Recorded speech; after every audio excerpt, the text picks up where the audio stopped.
Para.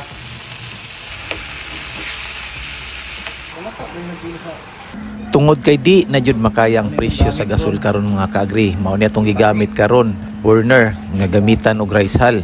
Dako kay tagma save mga kaagri kay ang isa ka tube ani maabot siya og 40 to 45 minutes kung puno siya og rice hull. Tapos tag 20 pesos lang ang sako sa rice hull. Mahurot ni siya kung sa isa ka pamilya nga gamit, mahurot ni siya 5 to 7 days. Pastang dako ag tipid nato ani mga kaagri. Tapos ang iyang waste magamit pa jud nato kay makarbonize man siya. Magamit nato sagol sa ato ang bedding sa manukan ug pwede pud mahimo siya sagol sa garden soil. Kalami jud na niya itong giluto karon nagisa tapos gisagulan og ginamos kay isawsaw nato niya sa saging. Kadawa ang siga mga kaagri. Limpyo kayo, walay aso. Basig na mo'y saging hilaw, panghatag taon mo diya mga kaagri, kay gamay ra kay mong napalit awo, daghan kay mong naluto nga ginamos oh.